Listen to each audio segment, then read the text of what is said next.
Bagaimana langkah-langkah menangani kesalahan anak? Ya. Ada 5. Ada 5 bagaimana menangani kesalahan anak. Ya. Dan ini juga yang membuat saya tertarik dengan beliau.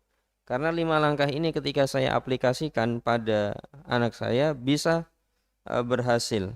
Dan kata beliau keberhasilannya sekitar 90%. Ya. 5 langkah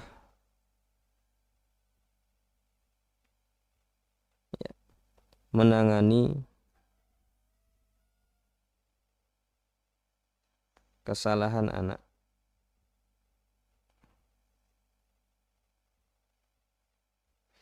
Ya, apabila kita melihat anak kita salah, maka cara menanganinya adalah dengan 5 langkah. Yang pertama adalah kita harus mendekat.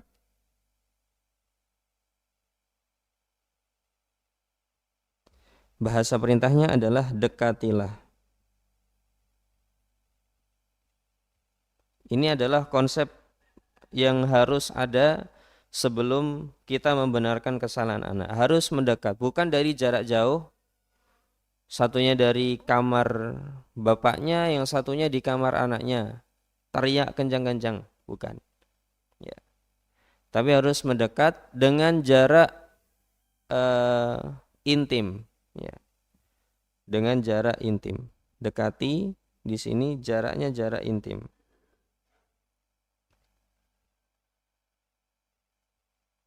Ya, jarak intim. Apa itu jarak intim? Jarak intim adalah jarak di mana misalkan Pak siapa misalkan Pak Gani didekati,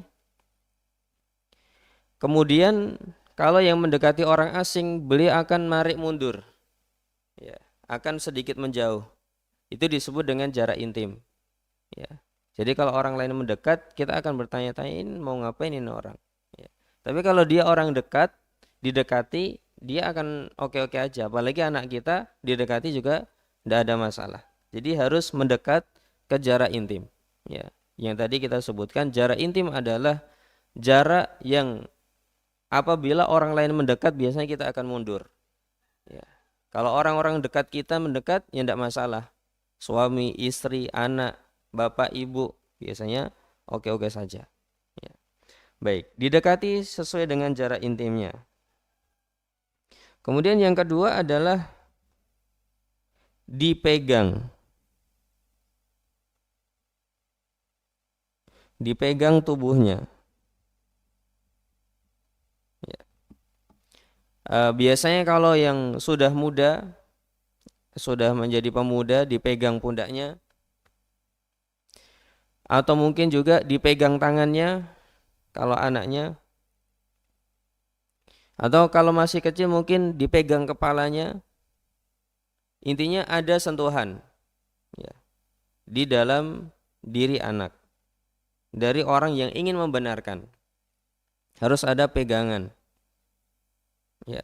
Seperti Nabi kepada Ibnu Umar, kun fid dunya ka'annaka gharibun aw 'abiru sabilin. Wahai Ibnu Umar, jadilah seorang yang di dunia ini seperti orang asing atau seperti orang musafir. Nabi pegang pundaknya Ibnu Umar. Ya.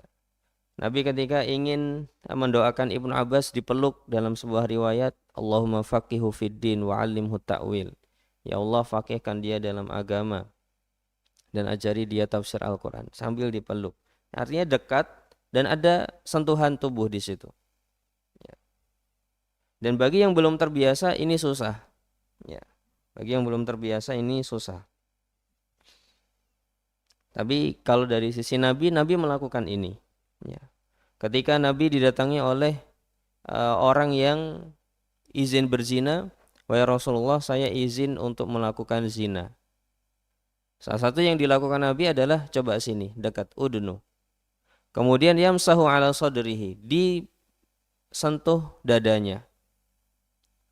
Ya, disentuh di dadanya. Jadi ada sentuhan tubuh. Ini sudah sangat berpengaruh sekali. Ya. Kemudian yang ketiga adalah diberikan senyuman, senyum. Ya. Meskipun anaknya salah, tapi kita perlu senyum. Kenapa kok kita perlu senyum? Ya, biar dia merasa nyaman dan dia tahu bahwa kita ingin kebaikan untuknya. Ya, kalau kita tidak senyum, maka kekuatan negosiasi yang ada di poin kelima nanti baik-baik biasanya malah menerima. Maka harus senyum. Ya, disenyumi. Ya, diberikan senyuman. Kemudian yang keempat adalah dipanggil dengan nama yang paling disukai. Panggil dengan nama yang paling disukai. Jadi harus dipanggil dengan nama yang disukai. Dekati, sentuh, berikan senyuman, dan semuanya tidak berjalan dengan cepat, tapi semuanya harus dihayati. Dekati pelan-pelan. Ya. Setelah dekat disentuh. Setelah disentuh biasanya dia akan menoleh pada diri kita. Ya. Setelah disentuh, dia akan menoleh pada diri kita. Jadi senyumnya jangan senyum sebelum dia menoleh. Ya. Didekati pasti dia akan melihat.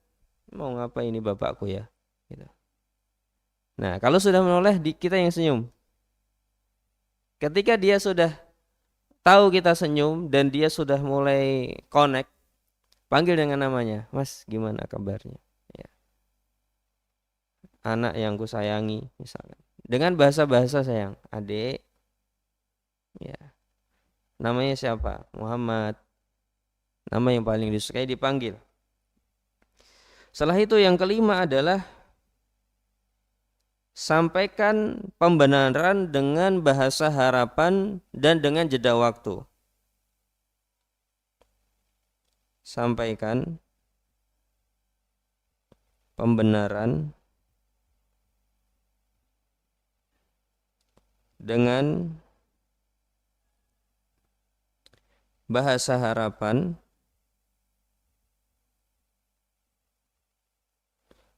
dan jeda waktu.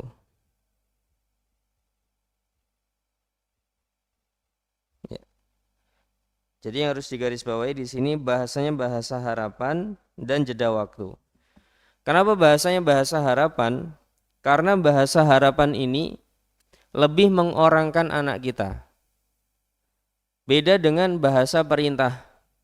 Yang mana kalau bahasa perintah itu kalau di usul fikih, jadi ada di usul fikih itu pengertian tentang apa itu doa dan apa itu perintah.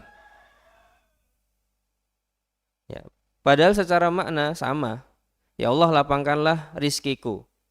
Perintah juga kepada Allah. Ya. Tapi apa bedanya doa dan perintah? Kalau doa itu dari bawah ke atas. Kalau perintah itu dari atas ke bawah. Sehingga dari sisi doa ini lebih menghormati. Ada rasa menghormati. Sedangkan kalau perintah ini biasanya lebih ke sisi mempergunakan, ya, atau bahasanya apa? Ya misalkan atasan kepada karyawan, kalau perintah berarti menggunakan. Ya. Ini lebih ke perintah. Nah, perintah biasanya hilang perasaan terkadang mengorangkan orang, memandang orang lain itu berada di bawah kita. Ya. Karena kalau bahasanya bahasa yang setara, di sini ada namanya bahasa saran. Ya. Bahasanya bahasa saran. Itu berada di antara doa dan perintah. Menghormati ya enggak, memanfaatkan juga enggak. Kenapa? Karena dia teman yang setara denganku.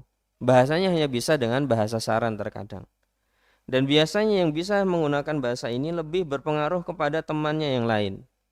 Makanya kenapa antara teman satu dan teman yang lain terkadang lebih berpengaruh daripada perintah orang tua, karena bahasanya bahasa saran, dan anak-anak muda ini sukanya dengan bahasa saran, dan dia ketika itu sudah mulai pengen dihargai.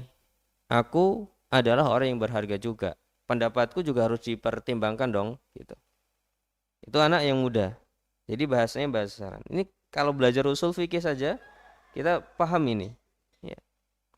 Baik, bahasanya bahasa harapan.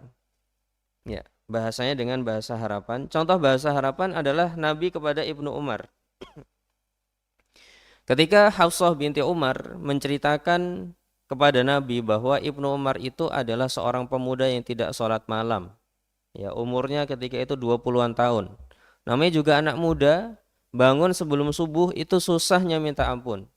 Ya. Kalau nanti sudah tua, ya jam 3, jam 2 sudah tidak bisa tidur, itu otomatis. Ya, bukan perjuangan lagi. Jadi karena perjuangannya untuk tidur sebenarnya, tapi udah tidak bisa tidur. Jadi sholat malam mudah. Kalau masih muda, bangun sebelum subuh itu perjuangannya luar biasa, sebagaimana perjuangan orang tua untuk malah tidur. Maka bahasanya Nabi kepada Ibnu Umar bukan bahasa perintah, bukan dengan bahasa memberikan fadilah-fadilah. Ibnu Umar fadilahnya itu begini kalau bisa sholat malam dan seterusnya, enggak. Bahasa Nabi cuma pendek kepada Ibnu Umar. Ya. Kata Nabi, ni'mar rajuli Abdullah law kana yusalli bil laili. Bahkan kalau kita hafal aja bisa kalimatnya Nabi. Ya. Sebaik-baik laki-laki adalah Abdullah Ibnu Umar kalau dia sholat malam. Kalimat Nabi cuma sependek itu untuk membuat Ibnu Umar sholat malam. Ya. Dan apa yang terjadi setelah Nabi mengucapkan kalimat tersebut, sebaik-baik laki-laki adalah Abdullah kalau dia sholat malam. Sejak saat itu beliau selalu sholat malam. Ya. Jadi bahasanya bahasa harapan. Ya. Dan dengan jeda waktu, sehingga yang difokuskan adalah masa depannya, bukan mau mempertajam masa lalunya. Kamu kemarin tidak sholat kan? Tidak kayak gitu. Tapi apa yang di depan, fokusnya ke depan apa, itu yang difokuskan dengan jeda waktu. Misalkan kita ingin anak kita sholat ke masjid, sudah adzan, ya kita harus dekat kalau mau mengasih, ya, dekat. Mengasih perintah dekat, sentuh, dia nengok sama kita, kita senyum. Saat kita senyum, panggil namanya, Mas 5 menit lagi persiapan ke masjid ya. Jadi bahasanya, Mas 5 menit lagi persiapan ke masjid. Bukan saat ini, Mas sudah adzan saat ini, ayo persiapan ke masjid. Kalau hubungan orang tua sudah konektivitasnya tinggi, itu bisa terwujud. Tapi kalau hubungan orang tua dan anak enggak terlalu kuat, kalimat perintah biasanya dia nanti juga akan nolak dan tidak mau. Karena itu sifat dasarnya pemuda. Ya. Harus dikasih jeda waktu, 5 menit lagi, 3 menit lagi. Dan kalau kita ngomong 3 menit atau 5 menit, mungkin 1 menit saja sudah mau. Sebagaimana saya kadang praktekkan, adik di hitungan kelima, tolong sampahnya dibuang ke tempat sampah ya.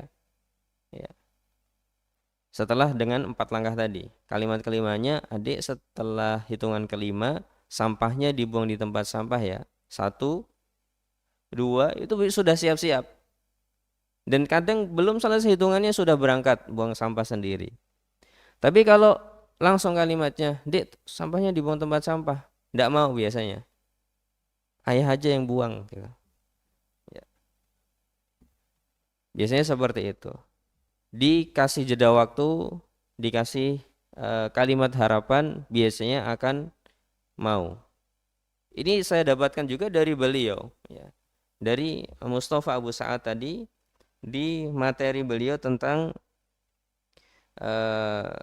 mahiyal ijra'at allazimah li ta'amul ma'a akhta'il aulad, ya. apa langkah-langkah yang harus dilakukan untuk mengatasi kesalahan anak.